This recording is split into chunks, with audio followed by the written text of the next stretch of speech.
Okay, the next point is scientific selection and training. Okay, management can select right person for the right job and using scientific selection procedure. क्या कह रहे हैं यहाँ पे?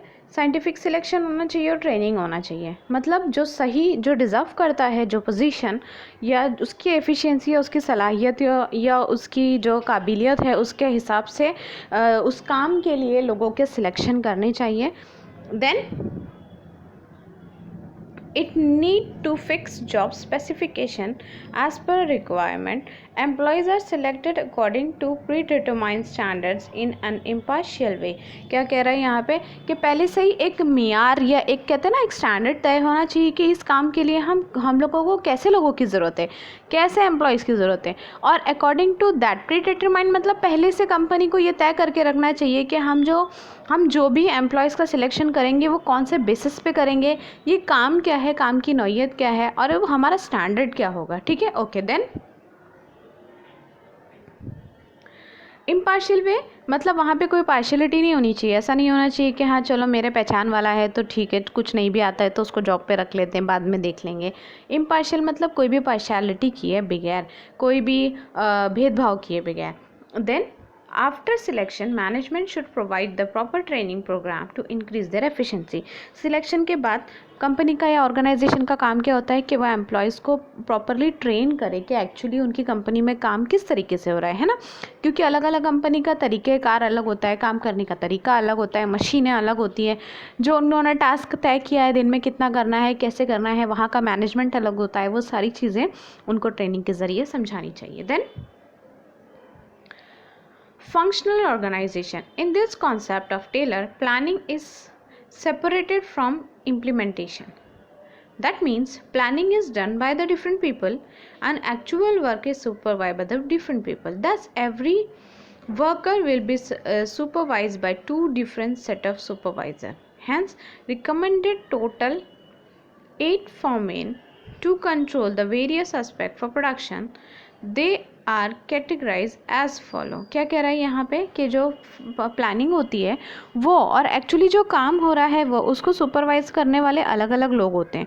ठीक है, अब वो किस तरीके से प्लानिंग करने वाले लोग अलग होते हैं और किस तरीके से सुपरवाइज करने वाले लोग अलग होते हैं, वो यहाँ पे बताया गया है कि एट प्लानिंग लेवल पे क्या होता है इनके, route clerk tells how work move from one machine to another. यहाँ पर प्लानिंग के टाइम पे ये जो क्लर्क्स वगैरह होते हैं वो कैसे बताते हैं कि एक मशीन से दूसरे मशीन तक काम कैसे आगे जाएगा। इंस्ट्रक्शन क्लर्क क्या बताते हैं, रिकॉर्ड करते हैं instruction to complete the work. सारी जो काम कितना हुआ है वो सारी चीज़ों के इंस्ट्रक्शंस देना और उनको रिकॉर्ड करके रखना। टाइम एंड कॉस्ट क्लर्क ये क्या कैसे प्लान करते हैं, determine time in which work should be completed and work out the cost. अच्छा, डिसिप्लिन क्या बताता है कि काम, अच्छा ये लोग क्या करते हैं, टाइम एंड कॉस्ट क्लर्क देखते हैं काम कितने वक्त में, कितने दरकार वक्त में कंप्लीट हो रहा है और कौन से कॉस्ट पे हो रहा है, मतलब खर्चा जितना तय किया था उतना ही हो रहा है, उससे कम हो रहा है या उससे ज़्यादा हो रहा है। उसके बाद में डिसिप्लिन का जो प्लानिंग के लेवल पर जो लोग होते हैं वो क्या करते हैं, यहाँ पर कहा है ना 8 फॉर्मैन कंट्रोल, तो 8 फॉर्मैन में 4 एट द प्लानिंग लेवल पे होते हैं और जब उसी प्लानिंग को जब इम्प्लीमेंट किया जाता है तो 4 लोग वहाँ पर होते हैं और 4 लोग प्लानिंग लेवल पे होते हैं। इस तरीके से टोटल 8 लोग होते हैं। तो डिसिप्लिन वाले क्या प्लान करते हैं, ensure that the work are working as per the factory rules के हिसाब से काम कंप्लीट हो रहा है या नहीं। अब देखते हैं इम्प्लीमेंटेशन। एक्चुअली जब उस प्लानिंग को इम्प्लीमेंट किया जाता है, मतलब जब उसके ऊपर अमल दराज होते हैं, जब एक्चुअली उस पर काम किया जाता है, तो कौन से 4 लोग होते हैं, gang boss actually get the work done. Gang boss क्या देखता है कि एक्चुअली काम हो रहा है या नहीं हो रहा है।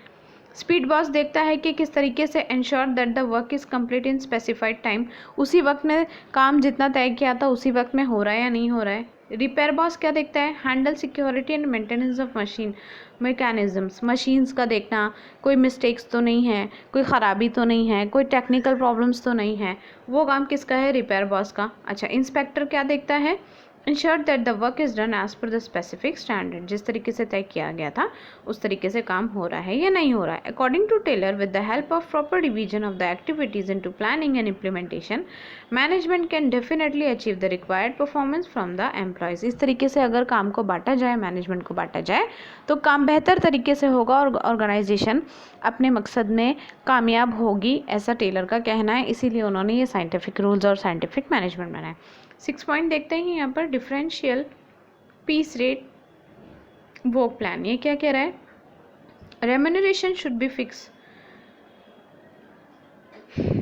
remuneration should be fixed in a such way that average worker is motivated to attain standard output. Taylor suggested the differential piece wage system. क्या कह रहा है यहाँ पे?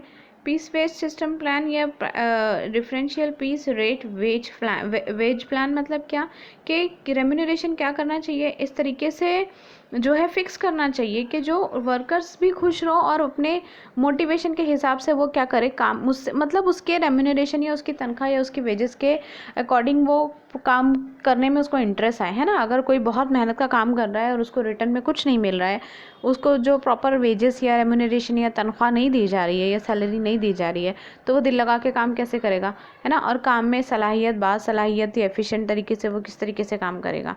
देन क्या कह रहा है यहाँ पे? Higher rate are offered to the employee are offered to the employees who complete the work more than the standard quality under this system. On the other hand, if an employee is performing below the standard, he shall be given lower rate of wages. This technique motivates the employees to attain higher standard performance and can wages, that is remuneration and high rate. क्या कह रहा है? जो employees अच्छा काम कर रहा है आप उसको भी उतना ही पैसा दे रहे हो, जो ख़राब काम कर रहा है आप उसको भी उतना ही पैसा दे रहे हो, तो अच्छे काम करने वाले का हौसला जो है वो हौसला बुलंद थोड़ी होगा, वो मोटिवेट थोड़ी होगा। वो कहेगा जब ख़राब काम करने वाले को भी उतना ही पैसा मिल रहा है तो मैं अच्छा काम क्यों करूँ, है ना। तो अगर एक स्टैंडर्ड लेवल पे अगर कोई एम्प्लॉय अपना काम कर रहा है, बेस्ट परफॉर्मेंस दे रहा है, तो उसको ज़्यादा वेजेस देना चाहिए, ज़्यादा सैलरी या ज़्यादा रेम्यूनरेशन या ज़्यादा तनख्वाह देना चाहिए। जो कंपनी के मेयार, जैसे कहते हैं ना स्टैंडर्ड, कंपनी के स्टैंडर्ड से कम में वैसे काम नहीं कर रहा है, वैसा आउटपुट नहीं दे रहा है, तो उसको लोअर वेजेस देने चाहिए या लोअर रेट ऑफ रेम्यूनरेशन देना चाहिए। इससे क्या होगा, जो एम्प्लॉयज़ हैं उनके अंदर अच्छे से अच्छा काम करने का हौसला आएगा और वो अपनी एफिशिएंसी ज़्यादा से ज़्यादा कंपनी को देंगे, है ना। तो टेलर का ये कहना है कि इस तरीके से जो सारी चीज़ें हैं अगर इम्प्लीमेंट की जाए तो कंपनी के जो मकसद है उसको हासिल करने में आसानियाँ होती हैं। यहाँ पर हमारा ये चैप्टर ख़त्म होता है स्टूडेंट। इंशाल्लाह in next lecture we will start something new. Okay, I hope you understand the whole lecture. Thank you so much.